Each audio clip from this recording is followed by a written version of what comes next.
Uh, Here's the thing, man. I want to talk about why I hate Obamacare. Because if I'm like you and the rest of the millions of Americans and people around the world, you're infuriated about Obamacare, and you got a good reason. Especially, let me tell you something. If you haven't guessed, I'm a red-blooded American Republican. And I'm here to tell you something. As a God-fearing person, I hate Obamacare. And it ain't just God, it's all the religions in the world and outside the world too. If you believe in aliens, man, we all hate Obamacare. I'm here to tell you some of the reasons why. First thing's the New Testament, man. I mean, this ain't the New Testament. This is like old and new, and then a dictionary for old terms in there. But I ain't even got to open it up because I'm here to tell you something. You know why Jesus was crucified? Because he's giving out free health care. And if that ain't a reason to kill someone, I don't know what is. Because, I mean, that right there should serve as an example. You go healing the blind and feeding the poor without them putting their fair share in or proving that they had insurance with their pre-existing condition, then, that's penalty of death by getting stoned. Here's another thing, too.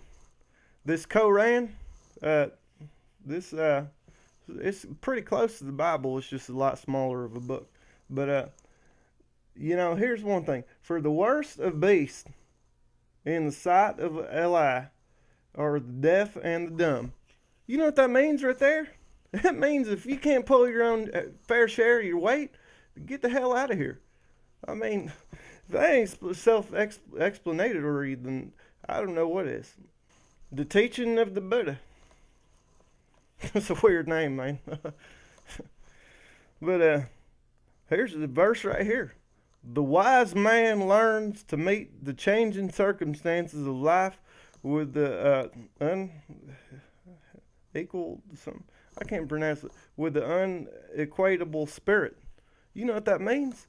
It means if you can't roll with the changes and adapt without health care, you don't need to be living.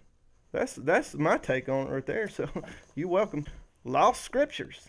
You know why these are lost and didn't make it into the testaments? Because they were giving our this is free health care right here. And if there wasn't enough of that in the New Testament, they ain't no way King James is going to put this in there too. There's only so much free stuff you can give out. Even deeper religion, 1984. It ain't just a cool year in a Pepsi commercial, man.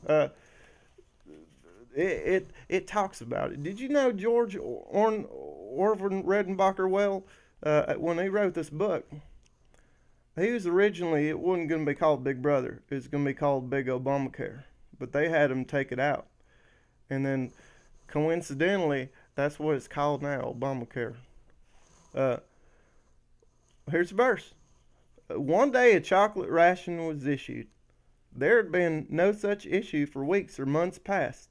He remembered quite clearly the precious little morsel of chocolate. If that ain't socialism and Obamacare, I don't know what is. Because, we all have a right as Americans and non-Americans to get our own piece of chocolate. And my own piece of chocolate is getting a good deductible, not having to pay for someone else with a disease.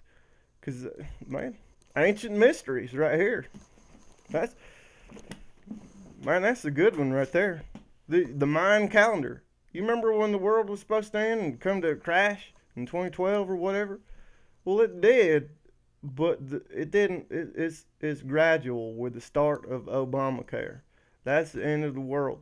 That's when the Mayans said, "To hell with this calendar, man. Everyone's gonna live forever." So thanks to this affordable Who Cares Act. Last thing too, the Odyssey of Homer Simpson. It seems to be a good book because it's been around for thousands of years. It's like the freaking Batman remake of religion. Rather than move on, they keep printing this stuff in new books. Uh, Here's the verse. I wish that this were their worst enterprise. There's something still more vicious on their minds. I pray that Zeus will not let it come to pass. What is it come to pass? Daggum old Obamacare, man. I'm here to tell you something. Let me tell you something. If you poor What gives you the right to live? All right? Because, I mean, no matter what religion you are, you better start pulling your fair share. Because you might be the next great Stephen Hawking. You might be the next great Mary Curry and come up with a new platinum element or something for a rap star. And if so, that's cool. But you ain't never gonna be that great person unless you can get your own daggum old healthcare. I'm here to tell you something. It's Saturday night and I'm fired up, man. It ain't just hemorrhoids I'm sitting on. I'm sitting on a freaking a wealth of fury, man. So go home, Obamacare. We don't want you.